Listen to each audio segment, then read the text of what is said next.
እንደምን አላችሁ ክብራትና ክብራን ተወዳጆቻችን፣ ይህ ዩናይትድ ኔሽንስ ሶሻል ጀስቲስ ቪክቶሪ ዲጂታል ላይብራሪ ሶሻል ኤዱኬሽን ሂስትሪ ፕሬዘንተር በትግሉ ተማም እያዘጋጀ የሚያቀርብላችሁ በትግሉ ተማም ነው። ዩናይትድ ኔሽንስ ሶሻል ጀስቲስ ቪክቶሪ ዲጂታል ላይብራሪ ጋራ በመተባበር 10ኛ ክፍል ዩኒስትሪ The Making of the Modern Ethiopian State 1855 to 1930 ከ1855 እስከ 1913 ድረስ የተካሄደውን ዘመናዊ ኢትዮጵያን የመስራት ሂደት በዚህ በዩኒስትሪ እንጀምራለን። መልካም ቆይታ። The making of the modern Ethiopia involves the unification of the regions and the principalities found in the northern and in the north central parts and the territorial expansion into the southern half of the country. የዘመናዊ ኢትዮጵያ አሰራር ሂደትን በተመለከተ ሁለት የተለያዩ አካሄዶች አሉ። በሰሜንና በሰሜን ማዕከላዊ ኢትዮጵያ ዩኒፊኬሽን ወይንም አንድ የነበሩትን አካባቢዎች መልሶ አንድነታቸውን በማስገኘት ኢትዮጵያን የመገንባት ሂደት ሲሆን በደቡብ አካባቢ ላይ ደግሞ የግዛት ማስፋፋት ነው። ስለዚህ ኢትዮጵያ the making of modern Ethiopian empire የተጀመረው ወይንም ዘመናዊቷን ኢትዮጵያን የመስራት ሂደት የተጀመረው በሰሜኑ የተከፋፈለውን አንድ የማድረግና በደቡብ ደግሞ አዳዲስ ግዛቶችን በማስፋፋት ወደ ኢትዮጵያ በመጨመር ነው ኢትዮጵያ የተሰራችው። ካሳ ኃይሉ ኦፍ ቋራ the first emperor who attempted to unify the country took the throne name Theodros II 1855 to 1868, prominent when he was serving his half-brother, ደጃች ክንፉ of ደንቢያ። ካሳ ኃይሉ የቋራው የኢትዮጵያ የመጀመሪያው ኢትዮጵያን አንድ ለማድረግ ሐሳብ ያቀረበና የሞከረ ንጉስ ነው። ካሳ ኃይሉ ሲነግስ የንግስና ስሙ ቴዎድሮስ ሁለተኛ ተብሎ ከ1855 እስከ 1868 ድረስ እንደ ኢትዮጵያን አቆጣጠር ኢትዮጵያን አስተዳድሮታል። ካሳ ኃይሉ ወንድሙን የደንቢያውን ክንፉ ኃይሉን በሚረዳበት ሰዓት ነው ዝናው በመላው ሀገሪቱ መናኘት የጀመረው። ካሳ helps his half brother ደጃዝማች ክንፉ of ደንቢያ in defeating the Egyptian at ወደ ከልታቦ in 1837። ካሳ ኃይሉ ወንድሙ ክንፉን በአባት ብቻ የሚገናኘውን ወንድሙ ክንፉን ወደ ከልታቡ ላይ 1837 ግብጽን በማሸነፍ ረድተዋል። ይህም ካሳ ኃያልነቱ ጀግንነቱ በይፋ የታየው the Battle of ወልደ ከልታቡ 1837 ዓመተ ምህረት ደንቢያ ላይ ከኢጅፕቶች ጋር በተደረገው ጦርነት ላይ ነው። ያለንበት ዘመን ዘመነ መሳፍንት ነው። የካሳ ኃይሉ ሌላው ጦርነት ደግሞ the Battle of ደባርቅ ነው 1848። ካሳ ኃይሉ also fought against the Egyptians ከኢጅፕት ጋር 1848 ጦርነት ገጠመ። He was defeated because of the Egyptians superior military organization, discipline and better armaments። ካሳ ኃይሉ 1848 the Battle of ደባርቅ ላይ የተሸነፈው ግብጾች በተሻለ ወታደራዊ አደረጃጀት ስነ ምግባርና ጠንካራ የጦር መሳሪያ ወይንም ዘመናዊ የጦር መሳሪያ ይዘው በመገኘታቸው ነው። እነዚህ ሶስት ነገሮች ለካሳ መሸነፍ ዋናው ምክንያት ሆነዋል።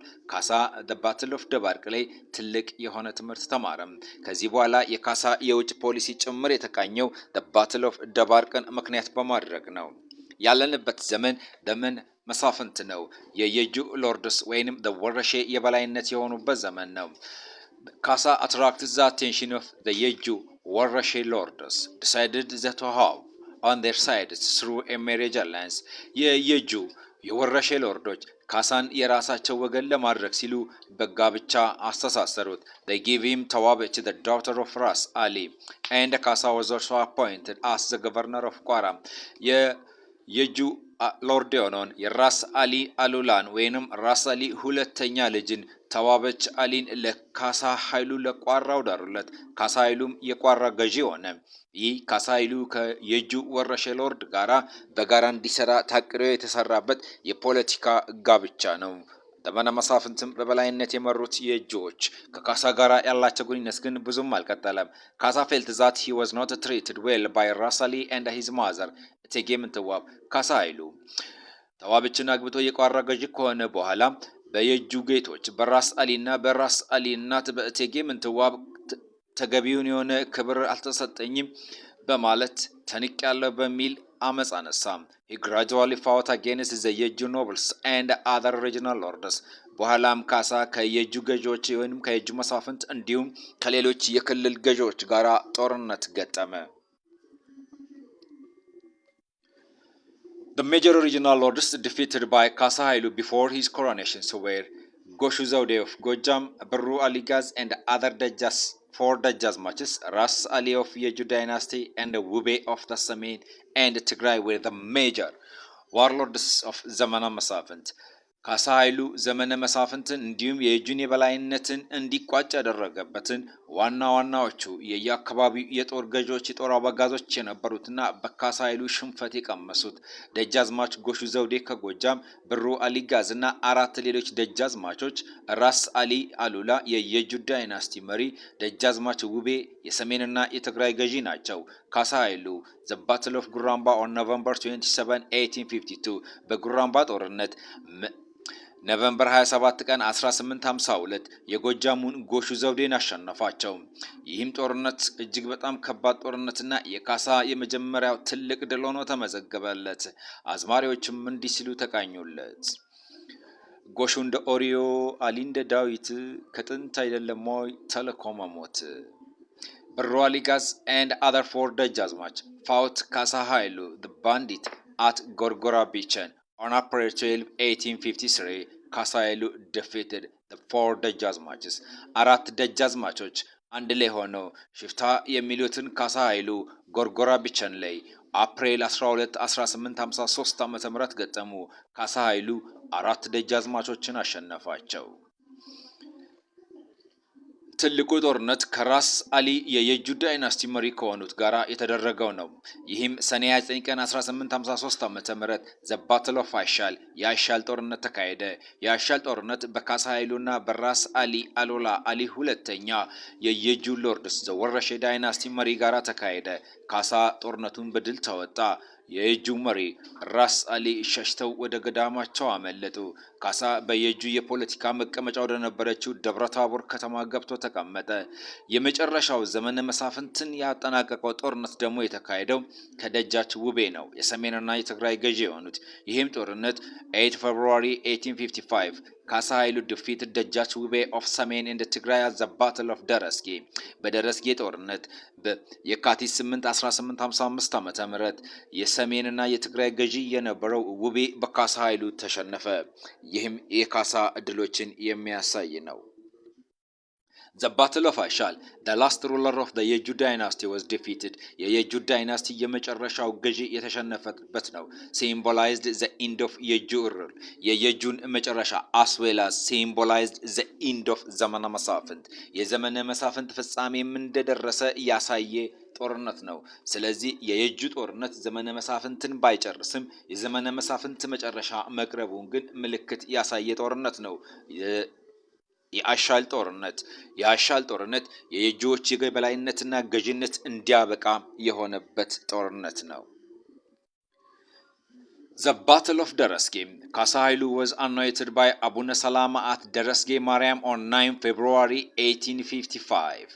ካሳ ኃይሉ የካቲት 9 ቀን 1855 ዓ.ም በደረስጌ ከተማ ላይ በአቡነ ሰላማ ተቀብቶ ንጉስ ነገስት ዘኢትዮጵያ ቴዎድሮስ ሁለተኛ ቴዎድሮስ ሰከንድ ኪንግ ኦፍ ኪንግስ ኦፍ ኢትዮጵያ ቴዎድሮስ ሁለተኛ የኢትዮጵያ ንጉሰ ነገስት ተብሎ ተሾመ።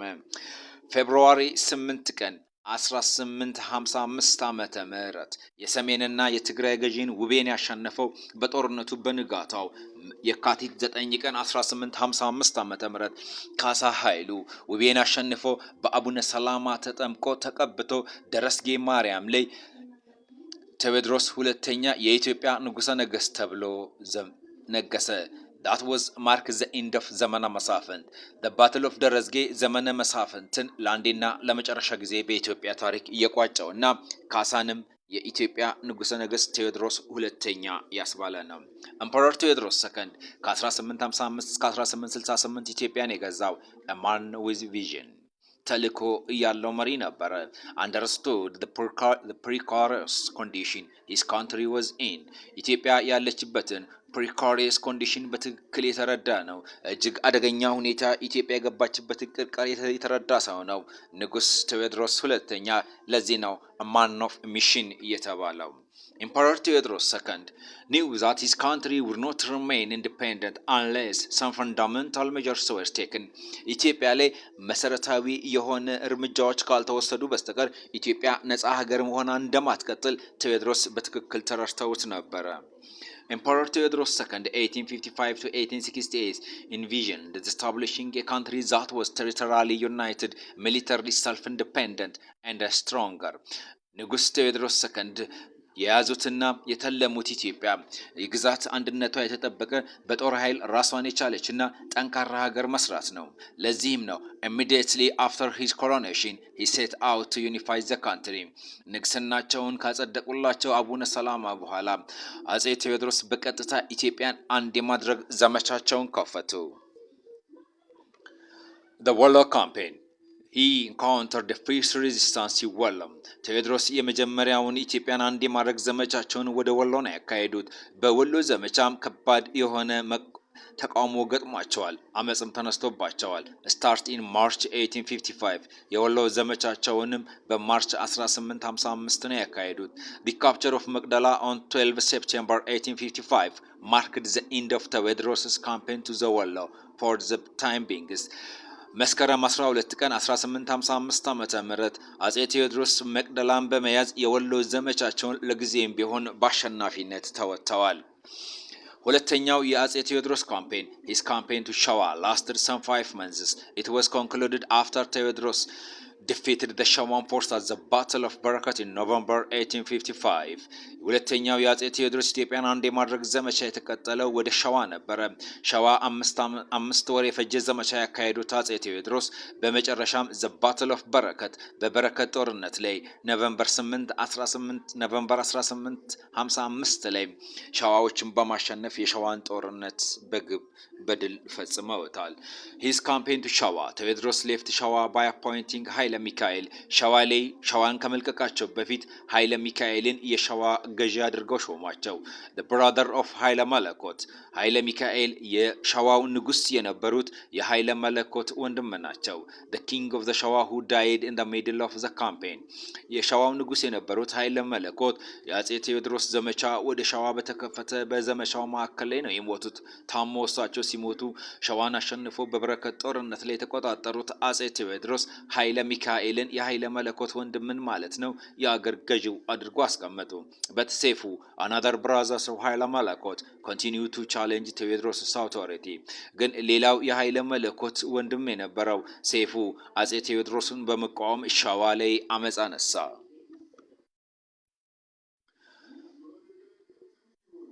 the campaign to ጎጃም ወደ ጎጃም የተደረገ ዘመቻ ጎጃም and ሰሜን rebellion against Theodorus are already started. በጎጃምና በሰሜን አካባቢ አጼ ቴዎድሮስ ላይ አመጽ ከተጀመረ ቆይተዋል። the conclusion of the Shawan campaign marked the peak of Theodorus. የአጼ ቴዎድሮስ ኃይል እጅግ ከፍተኛ ደረጃ መድረሱ የተረጋገጠው የሸዋ ዘመቻን በድል ሲወጡት ነው። Theodorus modernization ቴዎድሮስ ሰከንድ አቴምፕት ሞደርናይዜሽን አጼ ቴዎድሮስ ኢትዮጵያን ዘመናዊ ለማድረግ ሞክረዋል። ሙከራቸውም በእነዚህ ሶስት ዋና ዋና ቦታዎች ላይ የተመሰረተ ነው። ፈርስት by introducing drastic reforms አጼ ቴዎድሮስ መሰረታዊ የሆነ ለውጦችን አስተዋውቀዋል። in the area of military administration and social economy ሶስቱ የአጼ ቴዎድሮስ መሰረታዊ የሆነ ለውጥ የተካሄደባቸው ደግሞ በወታደር በአድሚኒስትሬሽን አስተዳደርና ሶሻል ኢኮኖሚ በማህበራዊ ኢኮኖሚ ዘርፍ ነው። ስለዚህ አጼ ቴዎድሮስ ወታደሩን አድሚኒስትሬሽኑንና ማህበራዊ ኢኮኖሚን በመለወጥ ኢትዮጵያን ዘመናዊ ማድረግ ይቻላል ብለው ራዕይ ይዘው የተነሱ ንጉስ ናቸው። the military reform introduced military titles የአጼ ቴዎድሮስ የሚሊተሪ ወይንም የጦር ኃይል ማዘመን ስራ የሚጀምሩ ለጦር ኃይሉ የተለያዩ የስልጣን ተዋረዶችን በማስተዋወቅ ነው። አጼ ቴዎድሮስ የ10 አለቃ የ50 አለቃ የሻለቃና መቶ አለቃን ያስተዋወቁ ናቸው። የ10 አለቃ ኮማንደር ኦፍ ዘቴን 50 አለቃ ኮማንደር ኦፍ 100 and ሻለቃ ኮማንደር ኦፍ thousands የሚለውን የሺዎችን አለቃ የወታደሮችን ዲሲፕሊን እንዲኖራቸው አድርገዋል አጼ ቴዎድሮስ። the military reform of Emperor Theodorus II የአጼ ቴዎድሮስ የጦር ኃይል ሪፎርም እንደቀጠለ ነው። አጼ ቴዎድሮስ tried to organize salaried national army አጼ ቴዎድሮስ በኢትዮጵያ ታሪክ ደሞዝ የሚከፈለው ብሔራዊ ጦር የመገንባት ሙከራም አድርገዋል። he tried to replace the regional armies of ዘመነ መሳፍንት by national army ክልላዊ የሆነውን የዘመነ መሳፍንት ጦር በብሔራዊ ጦር ለመተካትም ጥረት ያደረጉ የመጀመሪያው የዘመናዊ ኢትዮጵያ ንጉስ ናቸው አጼ ቴዎድሮስ ሁለተኛ። ጋፋት Emperor Theodorus established an arms manufacture at Gafat near Debre Tabor with the help of European missionaries and artisans. ጋፋት የአጼ ቴዎድሮስ የጦር መሳሪያ ማምረቻ ፋብሪካ ነው። ጋፋት ደብረ ታቦር አቅራቢያ የሚገኝ ነው። በኢሮፒያን ሚሽነሪዎችና አርቲዚያን የእደ ጥበብ ባለሙያዎችና የኢሮፒያን የሃይማኖት ሰዎችን ጋፋት ላይ በመሰብሰብ የጦር መሳሪያ የመስራት ሙከራ አድርገዋል። ኢትዮጵያ የጦር መሳሪያ ማምረት አለባት የሚል አቋም ነበራቸው። የጋፋት የጦር መሳሪያ ኢንዱስትሪ ወይንም ጋፋት ላይ የሞከሩት ኢንዱስትሪያቸው about 35 cannons were produced at Gafat with Sebastopol with the most famous mortal ወደ 35 የሚጠጉ ትላልቅ ትናንሽና መካከለኛ መድፎችን አሰርተዋል። ጋፋት ላይ አጼ ቴዎድሮስ ካሰሩት መድፎች ሁሉ በጣም ትልቁና ዝነኛው ግን ሴባስቶፖል ነው። ስለ ሴባስቶፖልም ስለ አጼ ቴዎድሮስም ተጨማሪ ነገሮችን በሂስትሪ ዶክመንተሪያችን ላይ ያገኛሉ። እዛ ሄደው ሰብስክራይብ አድርገው ይዩ። ወደ ትምህርታችን እንቀጥል። አጼ ቴዎድሮስ ያሰሯቸውን እነዚህ መድፎች ወደ መቅደላ ይዘው ነው እየወጡ ያስጎተቱ ያስገፉ መድፎቻቸውን ወደ መጨረሻው ምሽጋቸው መቅደላ ይዘው ነው የወጡት። ቴዎድሮስስ ሶሾ ኢኮኖሚክ ሞደርናይዜሽን አሁን ደግሞ የአጼ ቴዎድሮስን የሶሾ ኢኮኖሚክ ሞደርናይዜሽን እንያ Emperor Theodorus II attempt to confiscate church lands to distribute among the landless የቸርች ወይንም የቤተ ክርስቲያን መሬትን በመውሰድ መሬት ለሌላቸው አርሶ አደሮች የማከፋፈል ሙከራም አድርገዋል። This is to increase the productivity section of the population ይህንን የሚያደርጉት አጼ ቴዎድሮስ አምራች የሆነውን የአገሪቷን ህዝብ ቁጥር ከፍ ለማድረግ ነው። He confiscated church lands ለዚህም የቤተ ክርስቲያን መሬት ወርሰው መሬት ለሌላቸው የማከፋፈል ሙከራ አደረጉ። He reduces the number of priests and the diacons into each church 2 and 3 respectively. That was 5% for each churches. አጼ ቴዎድሮስ በዘመናቸው ከቤተ ክርስቲያን መሬት ብቻ በመውሰድ ሳይሆን በአንድ ቤተ ክርስቲያን ውስጥ ሊያገለግሉ የሚገባቸው ሰዎች 5 ሰዎች ብቻ እንዲሆኑ አድርገዋል። 2 ቀሳውስትና 3 ዲያቆናት ብቻ እንዲያገለግሉ አድርገዋል። ይህም በአገሪቷ አምራችና ፕሮዳክቲቭ የሰው ኃይል እንዲበዛ በማሰብ ያደረጉት ነው። Theodorus' reform and modernization attempt faced a serious challenge and opposition from both inside and outside the country. የአጼ ቴዎድሮስ ዘመናዊነት ሙከራቸው ከሀገር ውስጥም ከውጭም በጣም ከባድ የሆነ ተቃውሞ አስነስተውባቸዋል። ተቃውሞዎቹ ደግሞ ከውስጥም ከውጭም መሆኑ ነገሩን አክብዶባቸዋል። Theodorus' reform and modernization attempt faced serious challenge internally. His administrative and social reform was opposed by the force of regionalism. ውስጣዊ የአጼ ቴዎድሮስ የዘመናዊነት ለውጥ ተቃዋሚዎች የሚባሉት የክልላዊ ኃይሎች ናቸው።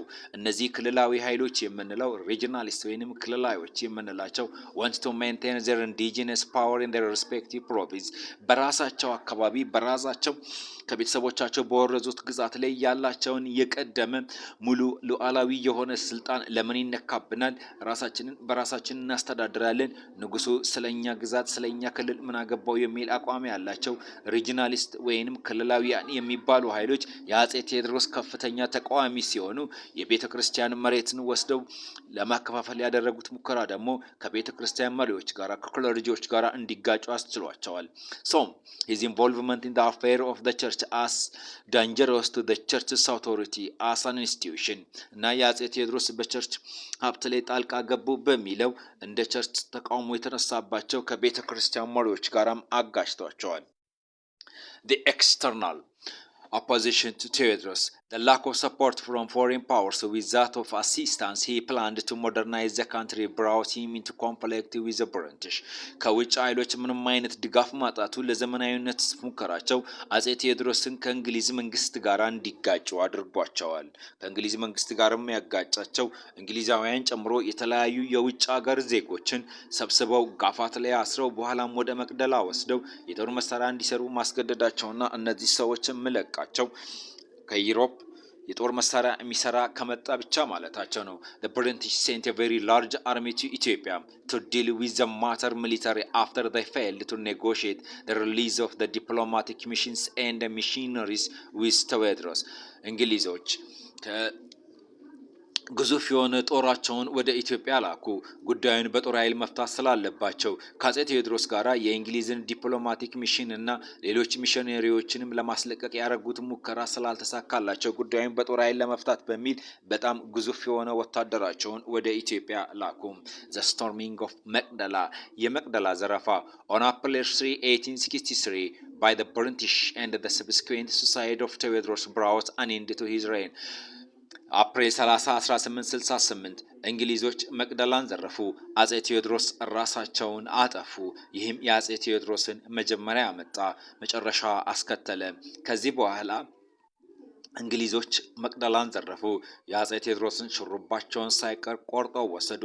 ሌሎች ሀብቶቻቸውንም ጋሻቸውን፣ ጦር መሳሪያቸውንም ጭምር ዘርፈው ወደ ሀገራቸው ሄዱ።